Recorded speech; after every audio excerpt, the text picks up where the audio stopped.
So students, let's come to the new topic, making of Indian Constitution. Okay. अब तक हमने पढ़ लिया that why do we need a constitution, एक संविधान की क्या ज़रूरत होती है. अब हमने कैसे हमारा कॉन्स्टिट्यूशन बनाया था, ये पॉइंट सारे फैक्चुअल हम बाद में पढ़ेंगे.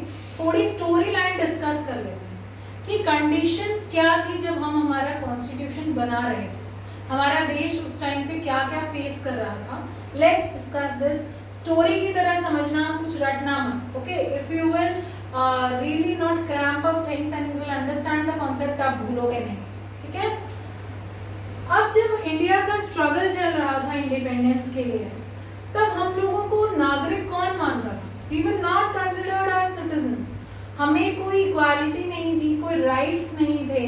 We were not even given the right to vote. We were not even given the right to freedom and speech.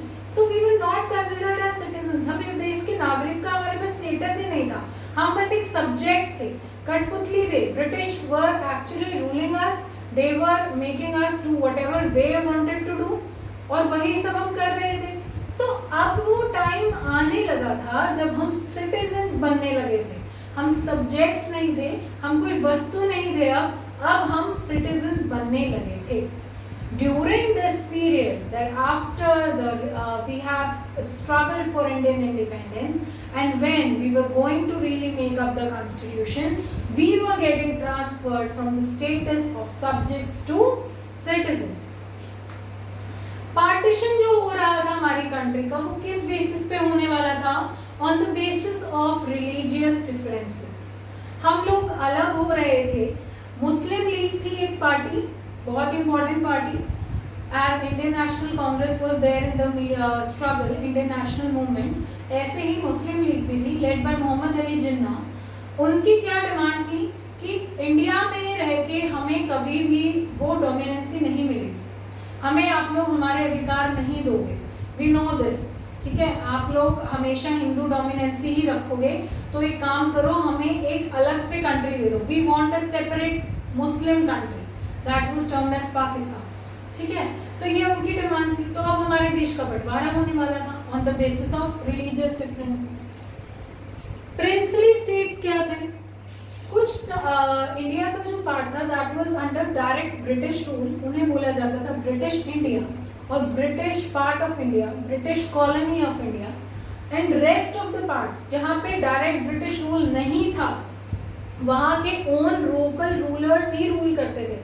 जैसे मेवाड़ के राजा आपने सुना होगा, जयपुर के राजा, महाराणा कहीं के थे. तो ये सब क्या थे? प्रिंसली स्टेट्स के रूलर थे, जिनके खुद के राज्य थे. यहाँ पे ब्रिटिश रूल नहीं था, ये प्रिंसली रूलर्स ही, जो राजकुमार थे, यही अपने राज्य पे राज कर रहे थे. These areas were known as princely states. तो जब पार्टीशन होने वाला था, प्रिंसली स्टेट्स को इनकी चॉइस पे छोड़ दिया गया था. If you want to merge with India, or you want to merge with Pakistan, or you want to remain independent. ज़रूरी नहीं है आप इंडिया के साथ मिलो, पाकिस्तान के साथ मिलो. आप अभी जैसे इंडिपेंडेंटली अपने देश को, अपने राज्य को चला रहे हो, the way you are really governing your own independent princely states, you can continue in this way. It is not necessary for you to join India or Pakistan. This was the condition that was kept placed after princely states. Now, India's national movement, India का जो struggle था for independence, जब हम लोग 1857 revolt से start हुआ था. You have studied this in your 8th class chapter. 1857 revolt में हम लोग असलियत में एक वायलेंट लड़ाई लड़ना शुरू हो गए थे for our independence. We were not ready to surrender now. We were not ready to get suppressed anymore. We wanted an independent India. तो हमारे जो नेशनल मूवमेंट था वो सिर्फ फॉरेन रूल के अगेंस्ट नहीं था. हम सिर्फ इतना नहीं चाहते थे कि ब्रिटिश रूल हट जाए और हम आज़ाद हो जाए. सिर्फ इतना सा नहीं, we wanted to give rebirth to our country. हम चाहते थे इंडिया एक नया जन्म ले. हमारी सोसाइटी में जो गलत प्रैक्टिसेस थी, old practices that were very bad, जैसे कि सती प्रथा हमने डिस्कस की. अब कहाँ तक ये सही है कि किसी का हस्बैंड मर गया है तो उसको उसके फ्यूनरल में आग में ज़बरदस्ती आप लोग धकेल दो? Is it good? नो.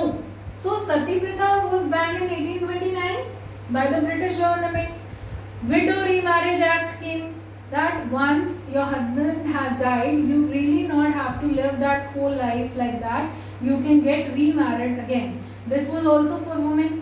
तो ये सब हमारे सोसाइटी में जो अच्छा नहीं था, लोग अंधविश्वास में बहुत बिलीव करते थे, मैजिकल ट्रिक्स, जादू टोना, ओके, ये सब हम लोग चेंज करना चाहते थे. हम चाहते थे कि हम एक प्योर नेशन बने, हम इंडिया को एक रीबर्थ दें. जो हमारी सोसाइटी कल्चर इतना प्यारा है, इतना प्रिजर्व्ड है, उसको हम और अच्छा निखारें, रिजुविनेट करें और नया रीबर्थ दें कंट्री को. सो हम सिर्फ अगेंस्ट फॉरेन रूल नहीं थे, we were developing on our own. हम हमारी पर्सनालिटी को भी इन्हांस करके इंडिया का डेवलपमेंट चाहते थे. नाउ 1928 में क्या आई? Nehru report. I'll ask you this question in MCQ. When did Nehru report came? In 1928. Who was the leader who gave the Nehru report? Motilal Nehru. Jawaharlal Nehru नहीं है ये. नेहरू जी का नाम आते ही हम क्या सोचते हैं? जवाहरलाल नेहरू. बट यहाँ पे ये कौन है? मोतीलाल नेहरू. मोतीलाल नेहरू ने 8 और कांग्रेस लीडर्स के साथ मिलके एक लिस्ट बनाई थी. 11 डिमांड्स लिखी थी. इन डिमांड्स में उन्होंने लिखा था कि हमारा संविधान कैसा होना चाहिए, हमारा इंडिया कैसा होना चाहिए in future. So this came in 1928. Then in 1931 में कराची सेशन हुआ ऑफ इंडियन नेशनल कांग्रेस. उस टाइम पे मेन पार्टी नेशनल स्ट्रगल की इंडियन नेशनल कांग्रेस ही थी. ठीक है, वो लोग कराची में उन्होंने बैठक की और उन्होंने भी कुछ डिमांड्स एंड एस्पिरेशंस लिखी हमारी सोसाइटी की, that how our constitution should be formulated, how what demands it should take place, how the country should be governed and what kind of India we wanted. ये सब इन्होंने भी mention किया और Nehru report में भी मेंशन किया. कुछ चीज़ें थी जो इन दोनों ही रिपोर्ट्स में कॉमन थी. क्या? Universal adult franchise. All the person above the age of 18 should have right to vote. वरना ब्रिटिश पीरियड में क्या हो रहा था? सिर्फ 10% पॉपुलेशन को एट लास्ट वोटिंग राइट्स मिले थे. सो सबको वोटिंग राइट्स मिले, ये सबसे पहली डिमांड थी. Everyone should be equal. Minority में जो लोग हैं, कम नंबर में लोग हैं, उनके राइट्स भी प्रिजर्व होने चाहिए, उनका कल्चर भी प्रिजर्व होना चाहिए. It is not necessary that you will discriminate the minority. This should not be done. Freedom of speech and expression होना चाहिए. अगर कोई गलती कर रहा है तो सिटीजन्स बता सके, उनको ये अधिकार हो. तो कुछ चीज़ें थी जो कॉमन थी. तो इसका मतलब हमें पता था कि हमें कैसा संविधान चाहिए. इतने सालों में जब हम लड़ते आ रहे थे हमारे इंडिपेंडेंस के लिए, तो हमें पता चल चुका था what kind of India we want and what kind of constitution we want. Okay, तो ये स्टोरी लाइन है, ये कंडीशन थी उस टाइम की. कल हम लोग डिस्कस करेंगे कि हमने क्या क्या कॉन्स्टिट्यूशन में लिखा और कैसे लिखा अबाउट द कॉन्स्टिट्यूएंट असेंबली. ठीक है, have a very good day. If you have any doubts please contact me. आप लोग लेक्चर्स को रिपीटेडली सुनो बेटा. यूट्यूब पे सारे लेक्चर्स आपको मिलते हैं. Please repeat it again and again ताकि आप भूल ना जाओ. Have a good day.